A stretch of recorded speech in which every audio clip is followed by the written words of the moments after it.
For some reason, God knows why, I thought I could trust a very small, very local credit union with my money. It wasn't even a reckless decision.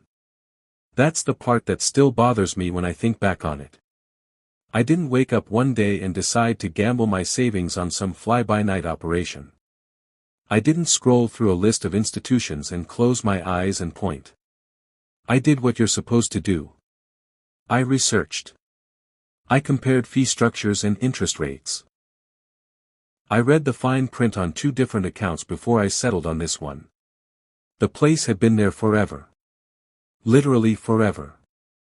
The building looked like it had been assembled during a time when men still wore hats indoors and desks were made from wood thick enough to stop a bullet. The facade was stone, properly stone, not that prefabricated gray cladding that newer buildings use to pretend they have history. The gutters were slightly wrong, the way gutters are on a building that's been repaired one too many times by different hands across different decades. The logo hadn't changed since the early 90s, maybe earlier, a simple emblem, some geometric shape meant to suggest community or safety or both. Their slogan was something painfully wholesome, something about neighbors helping neighbors, and every time I drove past it, I saw the same familiar faces on the posters taped to the inside of the windows. Smiling tellers. Retired couples. A farmer holding a clipboard for some reason. Not a stock photo farmer, an actual, identifiable local farmer, which somehow made it worse. That kind of place. I just moved some of my money there. Not all of it, thank God, just enough to test the waters. I liked the idea of a local institution. No faceless megabank. No automated phone trees that sent you in 14 circles before you reached someone reading from a script in a call center halfway across the country. I told myself this was the grown-up thing to do. Support local. Build relationships. Be a person, not an account number. There was something appealing, too, about the idea that if something ever went wrong, I could walk into an actual building and speak to an actual human being who had some genuine authority to fix it. The megabanks had customer service, sure, but it was customer service designed to exhaust you into giving up. This would be different. That was my first mistake, assuming relationships went both ways. The first few months were uneventful. Deposits cleared on time. The debit card worked wherever I used it. Their mobile app was functional, if you didn't mind that it looked like it had been designed by someone who hadn't updated their computer since the Obama administration, everything slightly too large on screen, fonts that weren't quite right, a color scheme that occupied some uncanny valley between professional and amateur. But it worked. I went inside once to open the account in person, and the woman behind the desk smiled in a way that felt rehearsed but not hostile. She spelled my name wrong on the first attempt and corrected it without being asked, which I took as a good sign. Everything was fine. Until it wasn't. It started with something so small it barely registered as a problem. I stopped by an ATM one evening after work. Same machine I'd used before. Same routine. Card in, PIN, withdrawal amount. Declined. I frowned at the screen, thinking maybe I'd mistyped my PIN. It happens. Tried again. Slower this time, deliberately pressing each digit. Declined again. Now I was annoyed, but not alarmed. ATMs glitch. Networks go down. I knew this. I took a breath. I checked my phone, no alerts, no fraud warnings, no messages from the bank. My balance looked fine. More than fine. There was no rational explanation for the decline. I drove to the branch the next morning before work, slightly irritated but still calm. Still reasonable. Still the kind of customer who assumes good faith until given specific evidence otherwise. The parking lot was half full, mostly older cars. Inside, the air smelled faintly of carpet cleaner and something metallic underneath it, like old coins. Or maybe just age. There were 2 tellers working behind the counter and 1 customer ahead of me, an older man conducting some transaction that appeared to involve a great deal of paper. When it was my turn, I explained the problem clearly and without drama. The teller was young, maybe early 20s, with the slightly distracted expression of someone still learning the job. She typed on her keyboard, frowned at whatever appeared on screen, typed some more. "Oh," she said finally. "Your card's temporarily unavailable." "Why?" She shrugged in that way people do when they don't really know but are hoping you won't press them on it. "It happens sometimes." That was not an answer. That was the shape of an answer fitted over a gap where an answer should have been. "I need cash today," I said. "Is there another way to withdraw?" She hesitated, then leaned forward a little, lowering her voice as if sharing a secret. "We can give you a one-time code. You enter it at the ATM, and it'll deduct the cash directly from your account." I blinked. "That's allowed?" She smiled, suddenly more confident now that we were on familiar territory for her. "Yeah. It's a feature we have. Happens when cards are temporarily disabled." I didn't love it. Something about the phrasing, "it's a feature," struck me as slightly off, the way things sound when someone is describing a policy that was invented in the moment. But she was the professional, not me. I trusted her. Another mistake. She printed out a small slip of paper with a 12-digit code on it, explained how to enter it at the ATM, and told me it was only valid for 30 minutes. I thanked her, walked back outside into the thin morning light, and sure enough, it worked.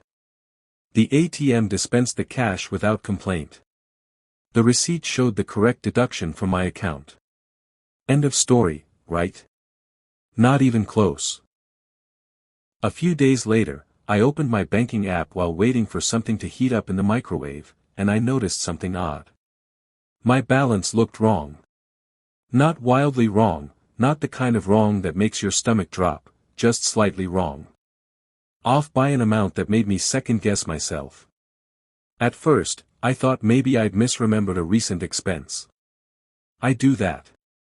I buy things and forget I've bought them and then stand in front of my bank balance trying to account for $40.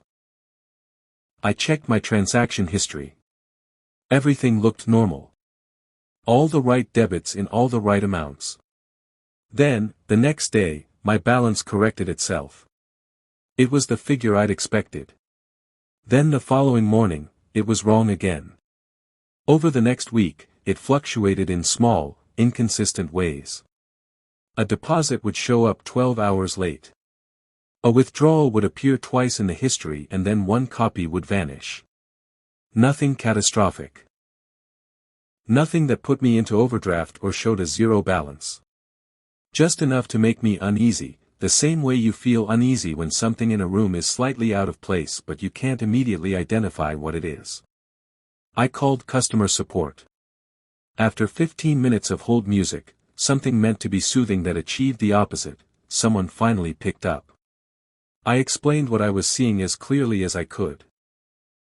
There was a long pause on the other end, punctuated by the distant sound of keyboard tapping. "Huh," the voice said finally. "That's weird." Yes. Yes, it was. And I was calling because it was weird, because I needed someone with system access to tell me why it was weird, and when it would stop being weird. "Is there a problem with my account?" I asked. "It might be under review," she said casually, in the same tone you'd use to say it might rain later. Under review for what? Sometimes the system flags accounts when transactions don't post correctly. I took a careful breath. Okay. What does that mean for me, practically? Another pause, longer this time. Well, it could take some time to resolve. How much time? She didn't answer that directly. She made a sound that wasn't quite a word. You should just keep an eye on it. That was when the unease turned into something sharper. I'd been in enough bureaucratic situations to recognize the specific pattern of someone telling you nothing while filling the space where information should be. It wasn't malice. It was either incompetence or protocol.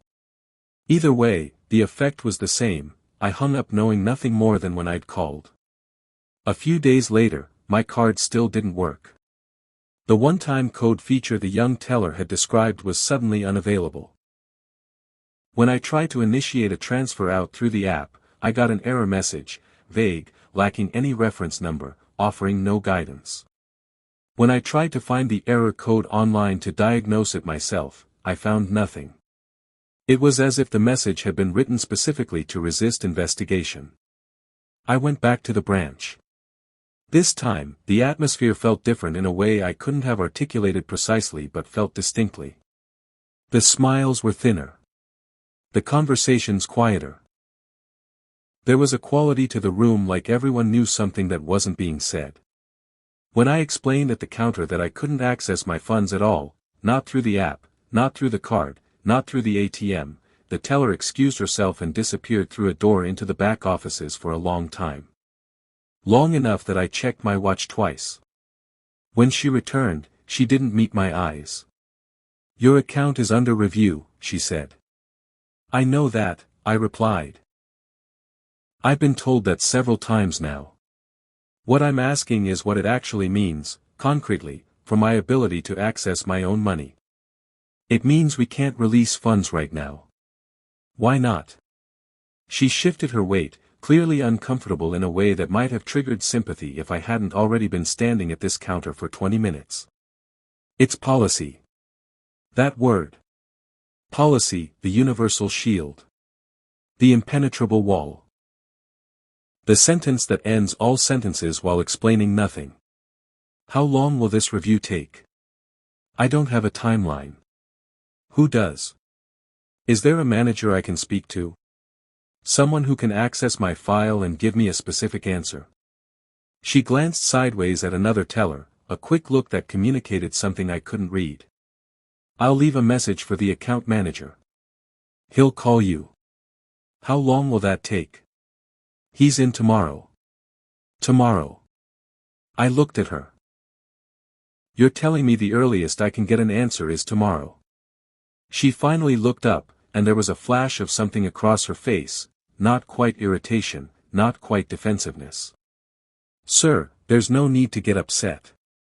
I wasn't upset yet. I was standing very still, speaking at normal volume, choosing my words with care. But I was getting there. The account manager did not call the next day. He called 3 days later, while I was at work, left a voicemail with no useful information, and didn't answer when I called back. Over the next week, I called support almost every day. Each call followed the same exhausting pattern, the hold music, a new voice, the same recycled non-answers. Sometimes the agents were polite. Sometimes they were not. One man sighed audibly when I asked for an update. A long, pointed sigh, the kind that is meant to communicate that you are being unreasonable for having the expectation you've stated. Another told me, "These things take time," in a tone suggesting that my desire to access my own money within the same calendar month was evidence of some character deficiency. Then came the other comments. They were subtle at first. Little things, easy enough to dismiss individually. An agent asked me to spell my last name, which was reasonable. Then, a beat later, asked me to spell it again, which was less reasonable, or at least unnecessary. One woman repeated my name back to me with a slight emphasis, a fractional pause, as if she were turning it over to examine something unusual about its shape. Another asked where I was originally from, in a tone that treated this as relevant information, even though it had absolutely nothing to do with the issue at hand, which was, to reiterate, a banking error they had introduced into my account. One afternoon, after being put on hold for nearly 40 minutes and transferred twice to the wrong department, I finally asked directly, was there some specific suspicion of wrongdoing on my part? Was I being investigated for something? If so, I had a right to know what. There was a pause. "Well," the woman said slowly, carefully, "sometimes international backgrounds can trigger additional checks." I felt something cold and heavy settle into my chest. "My background," I said, "is irrelevant to a clerical error in your posting system. And for the record, I'm a citizen." "I didn't say you weren't," she replied, and her tone suggested that my response was disproportionate, that I was making something out of nothing, that the whole exchange should be filed under oversensitivity and moved past. But the damage was done. Not to the conversation. To something else. To whatever remained of my patience for this being an innocent administrative failure. By the third week, the situation had moved from frustrating to genuinely frightening. Rent was due. Bills were approaching. I had money, I knew I had money, I had checked my balance often enough that the figure was memorized, but it might as well have been on the surface of the moon. Every avenue I tried was blocked. Transfers denied. Card declined. In-branch requests refused by staff who would no longer make eye contact. I had called support so many times that I could reproduce the hold music from memory. They had my money, and they knew it. And increasingly I felt they knew I knew it, and had decided that made no difference. That's when I started venting to my family back home.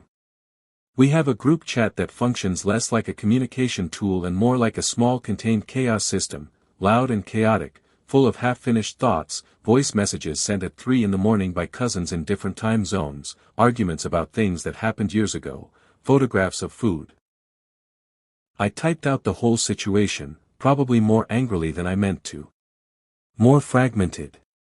I expected sympathy, maybe some practical advice about filing a formal complaint with the financial regulator, hiring a lawyer, writing a letter to their board of directors.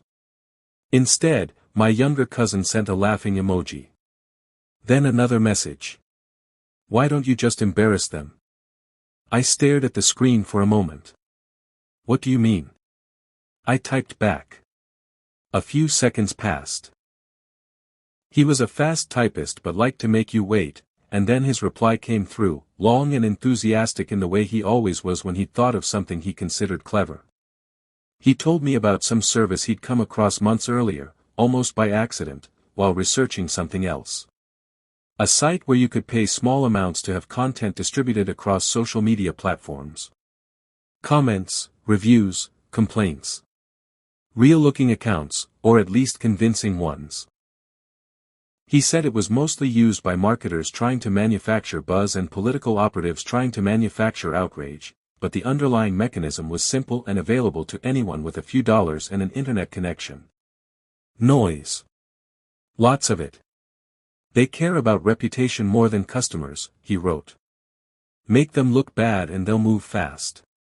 They always move fast when it's public. At first, I dismissed it completely. It sounded childish. Petty. Possibly illegal in some way I couldn't immediately identify. I told him so, firmly, and he replied with a shrug emoji, which is the most frustrating possible response to a serious concern. They're already treating you like a problem instead of a person, he wrote. That night, I couldn't sleep. I lay in the dark replaying the past 3 weeks in careful sequence. The ATM decline. The vague explanation. The one-time code.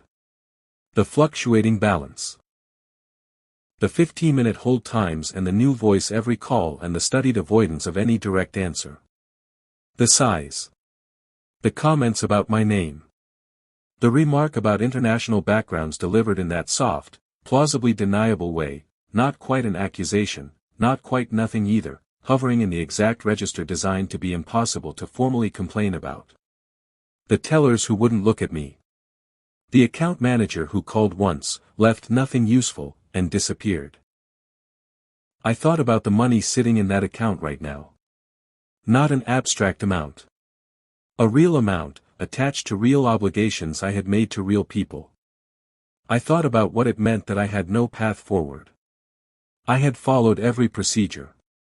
I had been polite and patient beyond any reasonable expectation. I had called support, visited the branch, left messages, waited. And the result was the same locked door, day after day, dressed up in new language each time. By morning, something in me had hardened into a different shape. I didn't want revenge. That wasn't it, or not exactly. I wanted leverage. I wanted to exist in the same power structure they were operating in, even briefly. Because the problem, at its root, was not bureaucratic. The problem was that they had no incentive to fix this. I was one person, making calls to their support line, speaking to interchangeable agents who logged my complaints into a system no one appeared to review. I was invisible. And invisible people wait forever. I spent $3. That's all it took. The service was disturbingly efficient, cleaner and more professional looking than I'd expected, which was its own kind of unsettling. Drop-down menus. Options for region, tone, platform, demographic profile of the poster. I didn't need anything elaborate. I didn't ask for lies. I didn't want fabrications about crimes or fraud. I just asked for complaints. Generic ones, the kind that could have been written by anyone who'd ever dealt with a small bank that had quietly decided certain customers were more trouble than they were worth. Frozen accounts. Unresponsive support. Discrimination hinted at in the vague, impossible to disprove way these things always are. Nothing specific enough to constitute a false statement of fact. Nothing that could be traced back to me. I submitted the order and closed the laptop. Within hours, it started. Their Facebook page filled up first.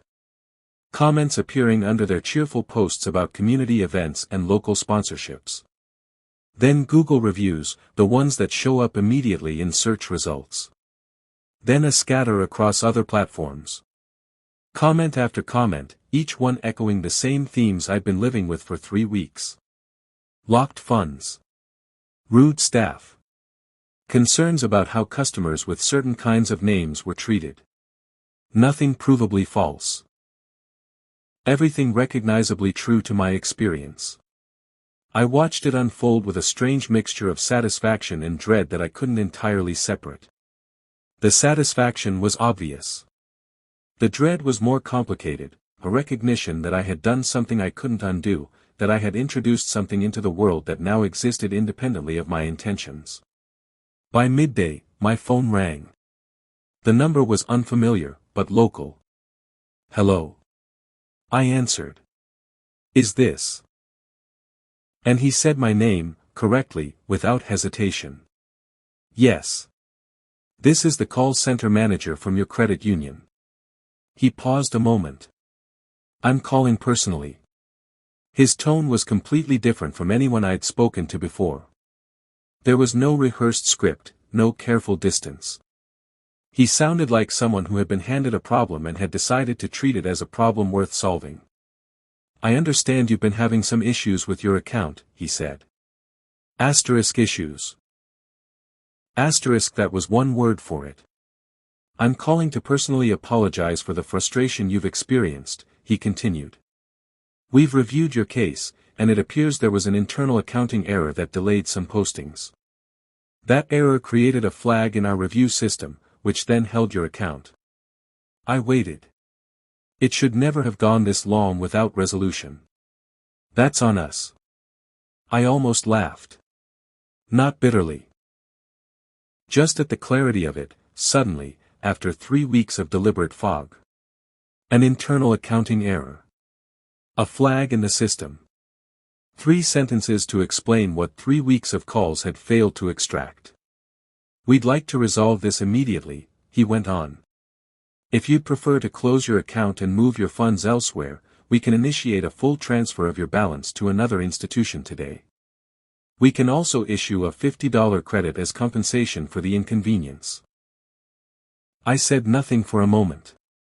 I was thinking about what to say and also, strangely, about the farmer on the poster in the window.